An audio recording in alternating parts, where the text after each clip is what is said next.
Excellencies, ladies and gentlemen, dear colleagues and friends, it gives me great pleasure extending to you not only this greeting address, but also my best wishes from Austria to Tashkent on the occasion of this very important conference. Trust is key and indispensable. I think that's a notion broadly accepted not only nationally, regionally, but also globally. Before addressing some of the issues that the notion of trust contains, I of course also need to share with you a short disclaimer, and that is, speaking with you, I'm not speaking in the capacity of one of my previous employers. I rather do so in my own capacity. Nonetheless, the more so I am convinced about what I'm going to share with you. It was in 2013 already that I had to share at the United Nations conference the following caveat, and that is that we are apparently living in a global crisis of international cooperation, a global crisis of dialogue, of multilateralism, of collective action, responsibility, a global crisis of confidence, of universal values, of order, and eventually a global crisis of trust. Let me provide some evidence of that. What you see here on the slide is one of the key findings of the so-called Edelman Trust Parameter. This is a survey conducted on an annual basis in all regions of this world. And it outlines on two axes. You have here the horizontal axis, the level of competency, and on the vertical axis, you have the axis of ethical behavior, and in total, how our populace, how our peoples perceive different sectors of society acting on both of these axes. And what we are seeing, and that is with some regret, but positive news first, is that the business sector is being perceived for the first time ever acting both competently as well as ethically. NGOs, civil society organizations, on the other hand, they do act ethically, but have been seen more or less competent or less competent. And now comes the bad news. The bad news is that media is in the lower quarter, being seen as acting both unethically and incompetently. And that is really the sad news that governments, and that applies actually almost globally, are to be seen as acting less competent or incompetently and also unethically. This ingredient, this key element in social interaction of trust is not a new concept. I'd like to share with you some quotes from ancient literature and today's literature. That is one from Confucius, about 2005 years old, when he said, and I quote, "There are three things necessary for government: weapons, food, and trust. If a ruler cannot hold on all three, he should give up weapons first and food next. Trust should be guarded to the end. Without trust, we cannot stand." Unquote. The same applies actually to all kinds of cultural backgrounds, to all kinds of socio-historical backgrounds. Again, by way of exemplification, what we see here is a quote from the Cairo Declaration on Human Rights in Islam, dated 5th August 1990. Also here it's quite explicitly outspoken that authority is trust, and the misuse of authority is the opposite of, or the venom vis-a-vis fundamental human rights. As I said, this does not apply to one region only, it applies basically for all regions on this globe. This is an example from my own country, my own region, Europe, Austria, when our head of state, Federal President Alexander van der Bellen, a few years back, on the background of a quite huge political scandal we had in the country, a corruption scandal, he called upon the political sphere to reinstall transparent and visible trust, or, as he said, what is needed is a transparent and visible overhaul of trust for all to see, unquote. Let's not forget that the word trust is also contained in the definition of corruption. It's the misuse of trust, the misuse of entrusted power for private gain. Eventually, as far as the international arena is concerned, Antonio Guterres, also a few years back, on the occasion of the upcoming International Anti-Corruption Day, emphasized that corruption is criminal, immoral, and the ultimate betrayal of public trust. Human interaction is all based on our understanding that we are human beings. Or as Aristotle once famously said, the human being is a zoon politikon, a social creature. And as social creatures, we have to decide in what kind of framework we are working on.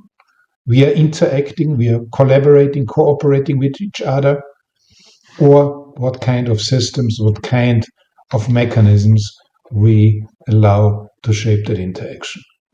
And in classical literature, there are, by way of simplification, these two notions. On the one hand, we have Thomas Hobbes' bellum omnium contra omnes, the war of all against all, or on the other hand, what we know as the social contract. The social contract being a kind of an informal agreement, a kind of informal framework of cooperation where we decide to give certain powers to some others in order then that the community, the state delivers to us, the macro-sociological system delivered to us benefits for all, benefits like freedom, society, rule of law, etc. You name them. However, let's not forget, all that is being based on trust. On the micro level of social interaction, trust. On the meso or on the macro levels, once we talk about the social contract, or these days we would talk about the rule of law or good governance. Again, a short reminder, if you add now an additional element, corruption, you have the undermining of all those levels. Micro, trust, meso, and macro, social contract, but also rule of law. It is not a new concept. We may recall that the Sustainable Development Goals, the SDG, already contain elements on that regard. Remember that in Goal 16, which not by coincidence is on peace, justice, and strong institutions, it literally reads that we are all called to promote the rule of law at national and international levels and ensure equal access to justice for all. In Target 5, it also reads that we are all called to substantially reduce corruption and bribery in all their forms, and it continues in Target 6 and 7 with the call to develop effective, accountable, and also transparent institutions at all levels, but also to ensure responsive, inclusive, and participatory representation, a representative decision-making at all levels. So again, trust, truth, honor, and integrity don't come by itself. We need to implement them, and more importantly, we not only need to have the tone from the top. It is one of these key proposals or requirements in the compliance community. Actually, for myself, it's a bit too less. I constantly argue that not only is needed tone from the top, what we rather need to see is role modeling from the top. Walk your own talk, or in a broader context, this famous quote as far as equality and equity also under judicial system is concerned. Not only must justice be done, it must also be seen to be done. My own country, Austria, is next year running for the United Nations Security Council membership as one of the the 10 non-permanent members.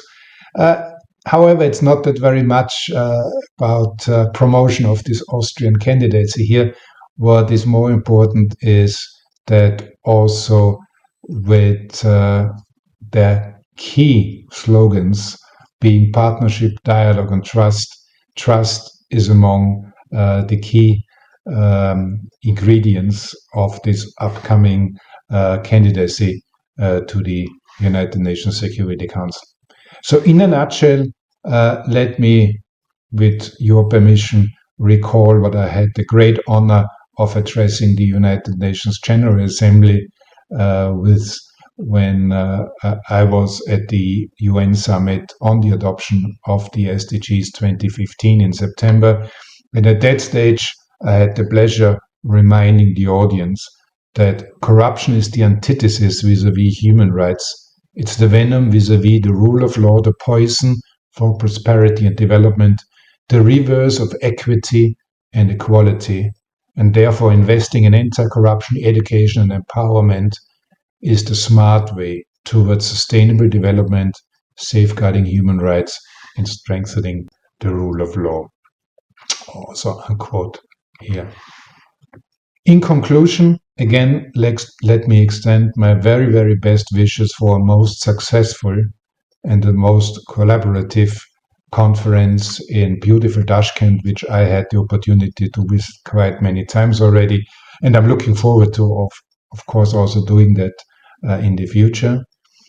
A conference that is building on trust and therefore also hopefully accepts and emphasizes and reiterates that trust building and trust maintaining is key and eventually indispensable for prosperity, peace, and justice for our globe and for our countries, and more importantly, for all peoples. Thank you very much. Wishing you all the best and looking forward to seeing you soon at one or the other occasion.